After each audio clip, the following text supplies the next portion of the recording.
All right, you guys, John's Moto Garage, welcome back to the channel. She's back. The Dyna is back. I got it back up and running. As you can see, we're going to jump on, take the bike for a spin. I'll explain what happened, how I got it fixed, and all that good stuff. And we're just going to do our maiden voyage back on the Dyna after like 2 months out of commission.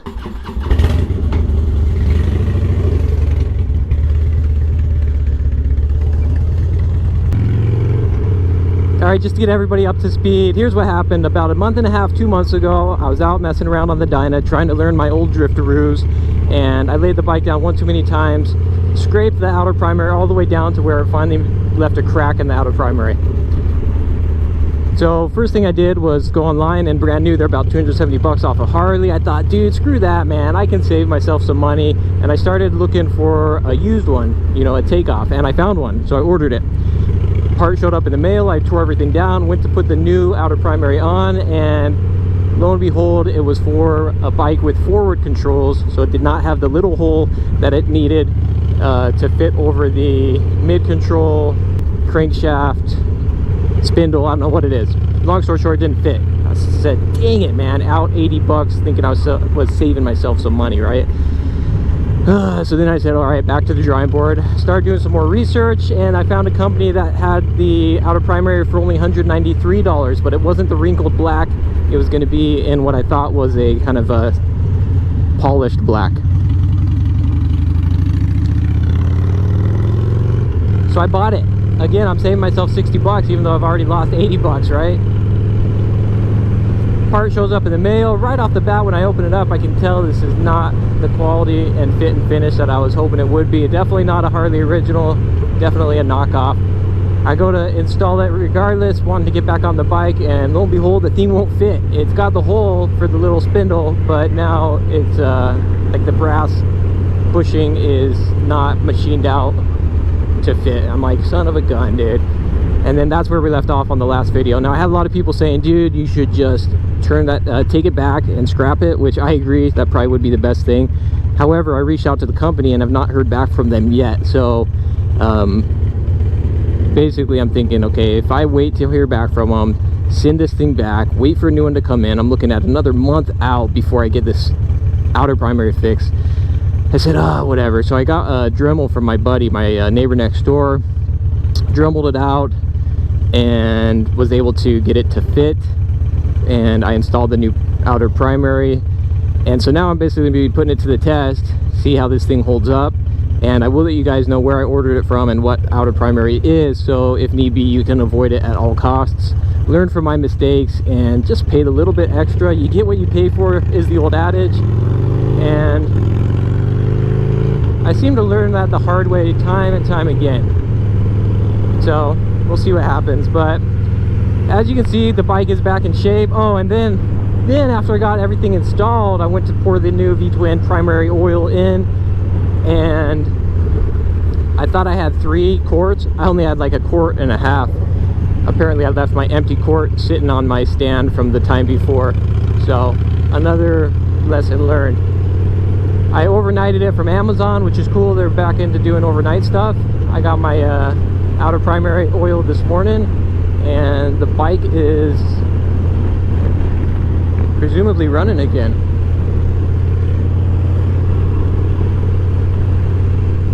I mean, it is running, as you can see. I just hope it continues to run strong, so we'll see.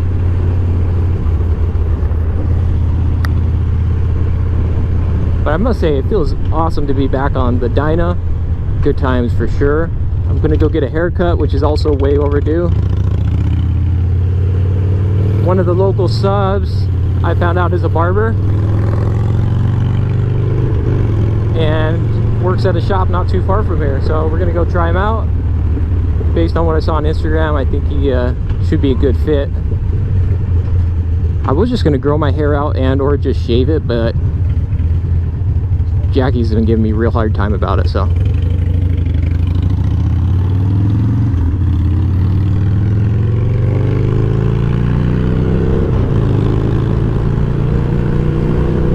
I'm really itching to get back out, get back into the wheelie game on this thing. I really want to get back into the drift game as well.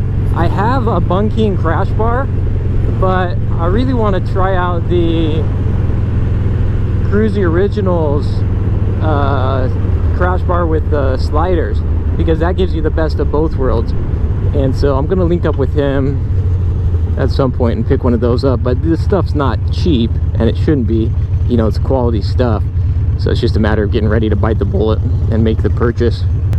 Anyway, that's the update for now on the Dyna. I'm gonna go get my haircut, and then after the fact, see if we can find a spot to mess around a little bit and make sure I'm not losing primary oil fluid like nobody's business. All right, here we are, you guys, with Frank or Frankie? Frankie the Mick. Frankie the Mick. The Mick? Yep. Frankie the Mick here at Floyd's Barbershop 99. If you're in the valley in Chandler, Arizona, this is the Ocotillo location. Be sure to hit him up. I think he did a really rad job on my cut. This is the cleanest I've looked in like probably a year. Anyway, we're gonna do a quick walk around. This is Frankie's bike. He's had it for a little while, and anyway, we'll check it out. It's very similar to a bike that you've seen on the channel before. All right, man, you want to tell us about it, Frank? Yeah, this is my 2015 Dyna Street Bob. Got it back in September. You know, it's the clubbed out style. You know, sissy bar we got from the guys at Gasbox. We got the Vance grips on there. But this is pretty much how I bought it. Pretty stocked out, I guess, for the most part. Nice. We're not going to start it up because he's on right now, so I don't want to get him in trouble. But anyway, cool little walk around. We got my bike over there. And anyway, big shout out to Frankie. Again, if you're local in the area, the dude does some really rad cuts. Be sure to hit him up. Floyd 99s. Or 99. Floyd 99s, right? Yeah, Floyd's 99. Floyd's 99. Yeah, be sure to hit him up. All right. Thanks a bunch, bro. I appreciate the cut. And I know Jackie's going to be super thrilled that I got a nice clean cut now. So I think we're good to go. So I definitely got some primary fluid coming out of here. I made sure I put the gasket in there, and I don't know if it's a matter of like I overfilled it too much and that's just like residue coming out, because when I did it the last time I did have a little bit coming out as well. Anyway, I'm gonna keep an eye on it, and yeah,